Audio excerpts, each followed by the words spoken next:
আমরা স্বাধীন, আমরা জালেম সরকার থেকে এই মুসলমানরা জুলুমের শিকার ছিল এতদিন, আজকে মুক্ত। আল্লাহকে রাজি করার জন্য কোন জালেমকে, কোন স্বৈরাচারকে দেশ থেকে মুসলমানের উপর থেকে কোন জালেমকে সরিয়ে দেওয়ার জন্য প্রচেষ্টা চালায়, এটা যদি আল্লাহকে রাজি খুশি করার জন্য হয় আর মুসলমানকে যদি জুলুম থেকে বাঁচানোর জন্যই হয়, এটাই হলো বান্দার ইবাদত। কথা বলেন ঠিক কিনা? আলহামদুলিল্লাহ নাহমাদুহু ওয়া নুসাল্লি আলা রাসূলিহিল কারীম।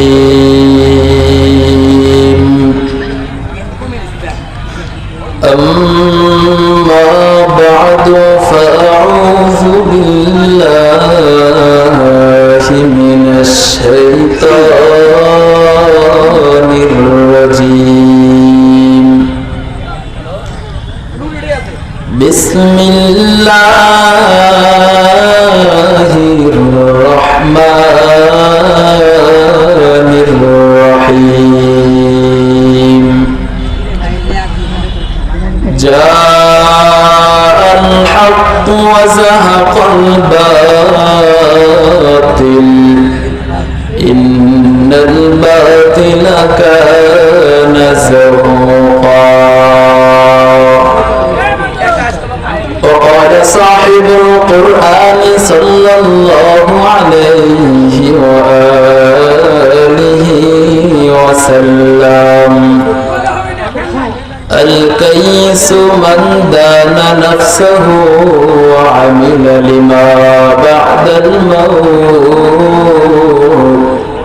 والعاجز من أتبع نفسه هواها وتمنى على الله. صدق الله مولانا العظيم وصدق رسوله النبي الأمي الكريم.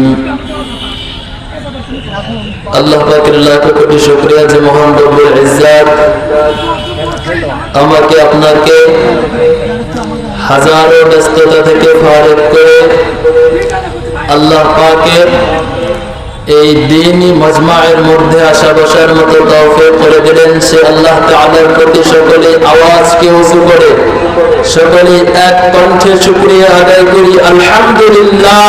আলহামদুলিল্লাহ। রাসূল করিম সাল্লাল্লাহু আলাইহি ওয়া আলিহি ওয়া সাল্লামের প্রতি সকলেই একবার অন্তর থেকে আওয়াজকে উঁচু করে দরুদ পড়বেন সাল্লাল্লাহু আলাইহি ওয়া সাল্লাম। সাল্লাল্লাহু আলাইহি ওয়া সাল্লাম। সম্মানিত সুধী, সময় সংক্ষেপ, কিন্তু মূল কথা বলতেই হবে, কি বলেন? এজন্য অল্প সময়ের মধ্যেই আপনারা খুব মনোযোগের সহিত কথাগুলো শুনতে পারবেন তো ইনশাআল্লাহ। আর দোয়া করবেন যে আল্লাহ আমার এই ছোট্ট ভাইটির মুখ থেকে এমন কিছু কথা আপনি বের করে দেন যার উসিলায় আমরা ইহলৌকিক জীবনে শান্তি এবং পরকালের জিন্দেগিতে মুক্তি পেতে পারি, এমন একটা দোয়া করতে পারবেন না? আল্লাহ পাকের মহাগ্রন্থ কুরআনুল কারীম থেকে একটি আয়াত তেলাওয়াত করেছি এবং রাসূল করিম সাল্লাল্লাহু আলাইহি ওয়া আলিহি ওয়া সাল্লামের অসংখ্য হাদিস থেকে একটি হাদিস আপনাদের সামনে পড়েছি। আয়াতের মূল মাকসাদ, মূল যে অর্থ, আল্লাহ পাক রব্বুল আলামিন বলেন, হক যখন আসবে বাতিল সেখান থেকে পালাবে। আল্লাহর রাসূল বলেন, তোমাদের মধ্যে চালাক আল কাইসু মান দানা নাফসাহু ওয়া আমিলা লিমা বাদাল মাউত, যে ব্যক্তি দুনিয়া থেকে পরকালের জন্য আমল করে, এই হলো সবচেয়ে চালাক। কিন্তু ওয়াল আজিজু মান আতবা নাফসাহু হাওয়াহা ওয়া তামান্না আলাল্লাহ, আর দুনিয়ার মধ্যে বোকা হলো সেই ব্যক্তি যে ব্যক্তি নিজের নফস যা চায় সেটাই করে এবং আল্লাহর কাছে মাফের আশা রাখে। তার মানে নিজের নফস যদি জুলুম করতে চায়, মুসলমানের উপরে জুলুমও করে, তারপরেও মুসলমান নিজেকে দাবি করে আল্লাহর রাসূল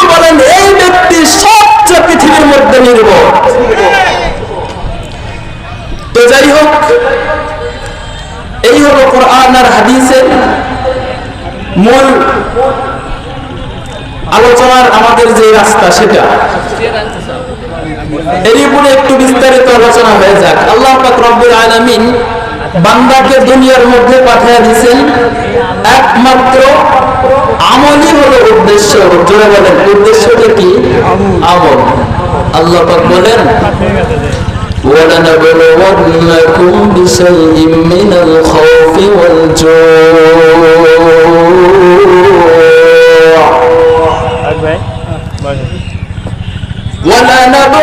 وَلَنَبْلُوَنَّكُمْ بِشَيْءٍ مِّنَ الْخَوْفِ وَالْجُوعِ وَنَقْصٍ مِّنَ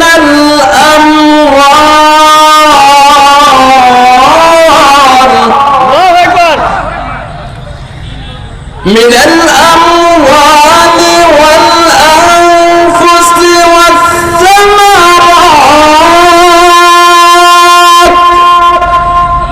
وبشر الصابرين। আল্লাহ পাক রব্বুল আলামিন বলেন বান্দা দুনিয়ার মধ্যে আমি আল্লাহ তোমাদেরকে পাঠিয়ে দিলাম। আমি আল্লাহর উদ্দেশ্য হলো বান্দা দুনিয়ার মধ্যে থেকে ইবাদত করবা হলো আমি মাওলার।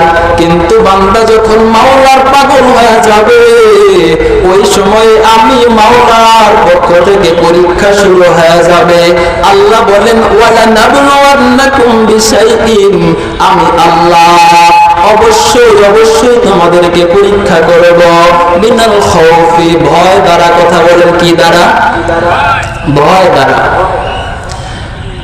আল্লাহ পাক রব্বুল আলামিন বলেন বান্দা তোমাদেরকে কয়েকটা জিনিস দ্বারা পরীক্ষা করব, তার মধ্যে একটি হলো ভয়। কিন্তু বান্দা মনে রাখবা এই ভয়কে যদি জয় করতে পারো তাহলে তোমার বিজয়। এই ভয়কে ভয় না পেয়ে যদি সামনে আগাইতে পারো তাহলে তোমার বিজয়।